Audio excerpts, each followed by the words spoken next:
नमस्कार बच्चों। आज हम लोग कक्षा 9वीं का जो पहली इकाई है उस पहली इकाई में से 11वां पद्य पाठ निर्माणों के पावन युग में इस पद्य पाठ का अभ्यास करेंगे। प्रस्तुत निर्माणों का पावन युग यह जो पद्य पाठ है यह अटल बिहारी वाजपेयी जी द्वारा रचित है। तो सबसे पहले हम लोग अटल बिहारी वाजपेयी जी का परिचय देखते हैं। प्रस्तुत पाठ के जो कवि है अटल बिहारी जी, इनका जन्म 25 दिसंबर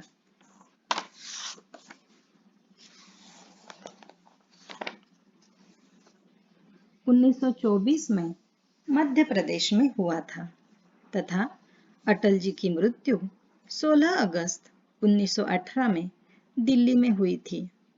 अटल बिहारी वाजपेयी जी भारत के पूर्व प्रधानमंत्री होने के साथ साथ कवि, पत्रकार तथा प्रखर वक्ता भी थे। आपकी रचनाएं जीवन की जिजीविषा, राष्ट्र प्रेम एवं ओज से परिपूर्ण है। अटल जी की कुछ प्रमुख कृतियां हैं। मेरी 51 कविताएं, यह कविता संग्रह है। कुछ लेख, कुछ भाषण, बिंदु बिंदु विचार, अमर बलिदान, ये गद्य रचनाएं हैं। तो चलो बच्चों, हम लोग प्रस्तुत पद्य का विषय देखते हैं। प्रस्तुत पद्य यह एक कविता है। रस की अनुभूति कराने वाली, सुंदर अर्थ प्रकट करने वाली, लोकोत्तर आनंद देने वाली जो रचना होती है उसे कविता कहा जाता है। इसमें दृश्य की अनुभूतियों को अर्थात जो दिखाई देता है उसे साकार किया जाता है। इस कविता में वाजपेयी जी ने नूतन अनुसंधान, संस्कृति के सम्मान, जगत का कल्याण उत्थान करने के साथ साथ चरित्र निर्माण करने को विशेष महत्व प्रदान किया है। सबसे पहले हम लोग प्रस्तुत पद्य का प्रकट वाचन करते हैं।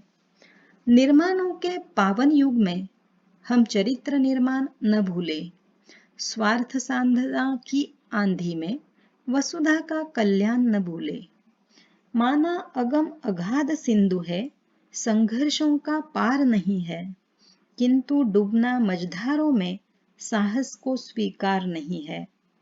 जटिल समस्या सुलझाने को नूतन अनुसंधान न भूले, निर्माणों के पावन युग में हम चरित्र निर्माण न भूले। स्वार्थ साधना की आंधी में वसुधा का कल्याण न भूले। शील विनय आदर्श श्रेष्ठता, तार बिना झंकार नहीं है। शिक्षा क्या स्वर साध सकेगी यदि नैतिक आधार नहीं है।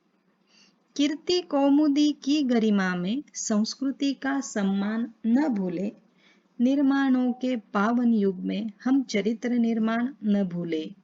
स्वार्थ साधना की आंधी में वसुधा का कल्याण न भूले।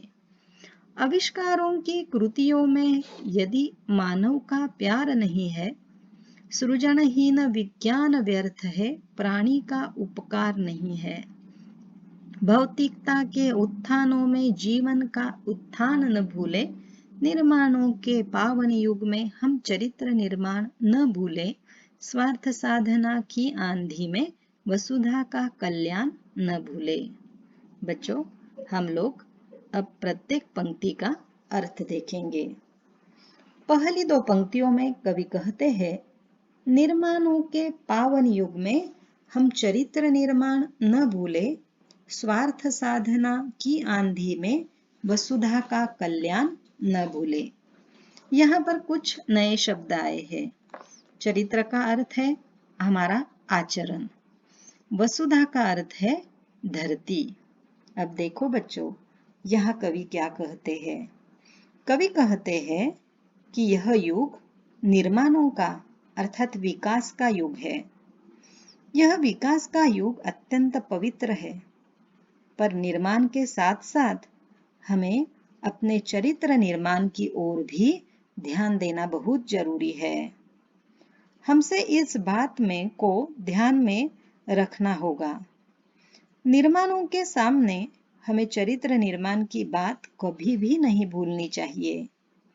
हर ओर लोग अपना स्वार्थ सिद्ध करने में लगे हुए हैं, लेकिन कवि यहाँ कहते हैं कि अपना हित साधते समय हमें अपना स्वार्थ जब हम लोग साधते हैं तो उस स्वार्थ की साधना की आंधी में हमें संसार के कल्याण की बात को कभी भी नहीं भूलना चाहिए। अर्थात अपना स्वार्थ देखते समय हमें इस वसुधा का, इस धरती पर रहने वाले प्रत्येक मनुष्य का कल्याण भी करना है। आगे कवि कहते हैं, माना अगम अगाध सिंधु है, संघर्षों का पार नहीं है, किंतु डूबना मझधारों में साहस को स्वीकार नहीं है। जटिल समस्या सुलझाने को नूतन अनुसंधान न भूले। यहाँ पर कवि कहते हैं कि यह सच है कि समुद्र अर्थात सागर कैसा है कि बहुत अथांग है, अपार है, और इसी संघर्षों से भरा हुआ यह सागर पार करना कोई आसान बात नहीं है। किंतु जो साहसी व्यक्ति होता है वह इन संघर्षों के बीच अर्थात मझधार के बीच भी वह अपनी इस संघर्ष यात्रा को छोड़ नहीं देता है। कितना भी कठिन प्रसंग क्यों ना आ जाए, उस कठिन प्रसंगों को, उस जटिल समस्या को वह सुलझाने के लिए हमेशा नए नए अनुसंधान करके उन अनुसंधानों का वह उपयोग करता है। तो यहाँ पर कवि वही कहते हैं कि हमें भी कितनी भी कठिन समस्याओं को सुलझाना क्यों न पड़े, उसके लिए हमें नया नया अनुसंधान करके उसका उपयोग करना चाहिए। इन 3 पंक्तियों में भी कुछ नए शब्द आए हैं, जैसा अगम, अगम का अर्थ है अपार, अगाध, अगाध का अर्थ है अथाह, सिंधु, सिंधु का अर्थ है सागर, मझधार का अर्थ है लहरों के बीचों बीच, और अनुसंधान का अर्थ है खोज।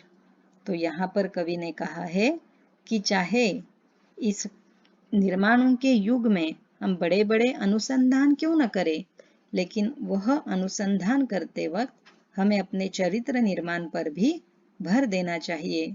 इतना भी स्वार्थी नहीं बनना है कि दूसरों के कल्याण को भूल जाना चाहिए, और संघर्षों के बीच भी हमें डटकर खड़े रहना है और उन संघर्षों से डटकर मुकाबला करके बाहर आना है। उसके लिए चाहे हमें कितने भी नए नए अनुसंधान खोज क्यों न करनी पड़े। आगे कवि कहते हैं, शील विनय आदर्श श्रेष्ठता तार बिना झंकार नहीं है, शिक्षा क्या स्वर साध सकेगी यदि नैतिक आधार नहीं है, कीर्ति कौमुदी की गरिमा में संस्कृति का सम्मान न भूले, निर्माणों के पावन युग में हम चरित्र निर्माण न भूले, स्वार्थ साधना की आंधी में वसुधा का कल्याण न भूले। यहाँ पर फिर से कवि कहते हैं कि लोगों में अच्छे आचरण अपनाने, विनम्र बनने, आदर्श कहलाते तथा दूसरों से अधिक श्रेष्ठ होने की भावना जागृत करना बहुत जरूरी है।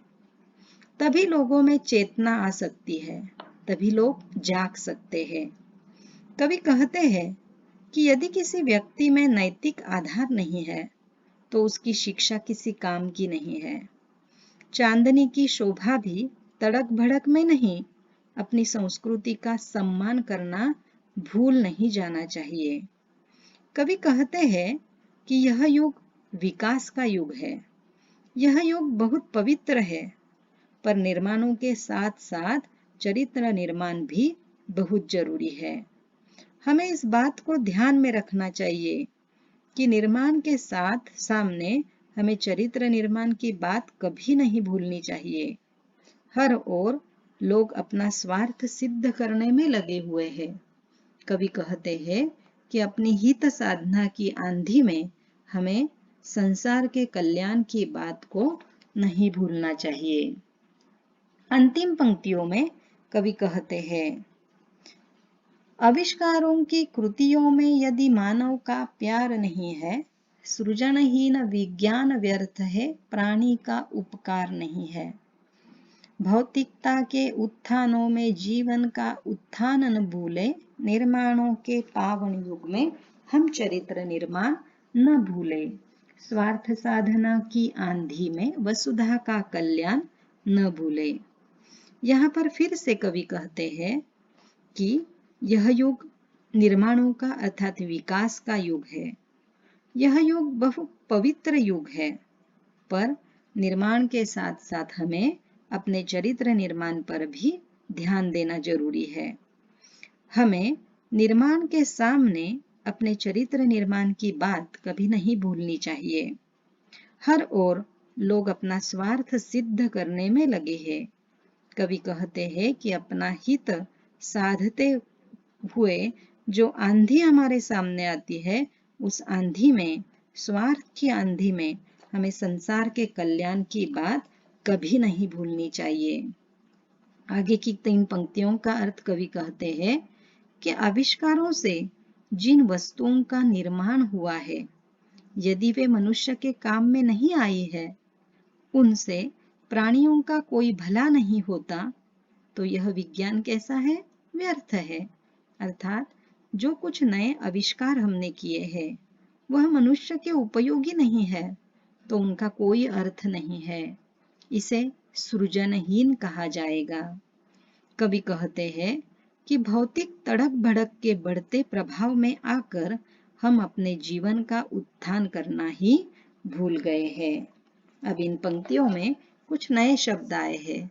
जैसे पहला शब्द है सृजनहीन, जिसका अर्थ है जिससे कोई भी नवनिर्माण यानी सृजन न हो सके।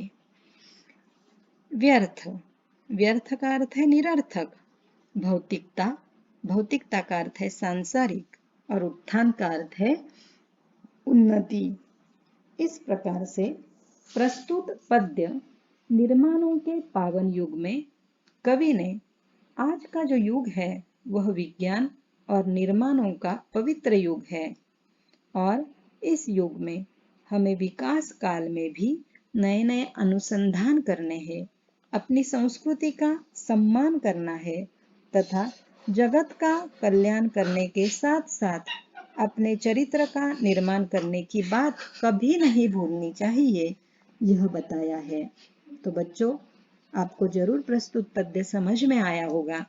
अब आपके लिए गृह कार्य है कि प्रस्तुत पाठ के जो कवि है अटल बिहारी वाजपेयी जी, इनका परिचय आपको लिखना है, प्रमुख कृतियों के नाम लिखने हैं, पद्य संबंधी जो विचार दिए गए हैं उनको लिखना है, और प्रस्तुत पद्य में आए हुए जो नए शब्द हैं उनका अर्थ लिखना है।